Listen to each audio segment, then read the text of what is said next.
ഭാര്യയുടെ പിൻഭാഗത്തോടി ശാരീരികമായി ബന്ധപ്പെട്ടപ്പോൾ ജൂതന്മാര് മുസ്ലിമീങ്ങളോട് പറഞ്ഞടന്നു, നിങ്ങളുടെ മക്കളൊക്കെ കോങ്കണായി പോകും. ഇത് സഹാബാക്കൾക്ക് അറിയണമല്ലോ.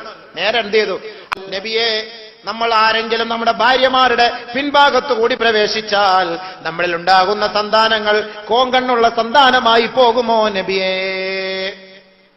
ഖാല റസൂലുള്ളാഹി സ്വല്ലല്ലാഹു അലൈഹി വസല്ലം, അല്ലാഹുവിന്റെ റസൂൽ മറുപടി പറയുകയാണ്, കഥ. ജൂതന്മാര് കള്ളന്മാരാണ്, അവന്മാര് കള്ളം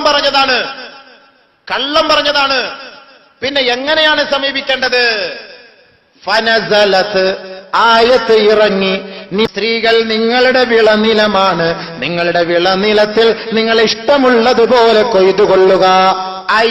നബി തങ്ങൾ വിശദീകരിച്ചു തരുന്നു, മുൻഭാഗത്തുകൂടെയും പിൻഭാഗത്തുകൂടെയും. വിശദീകരണം ഒന്നുകൂടെ, അത് ഗുഹ്യഭാഗത്തുകൂടെ ആയിരിക്കണം.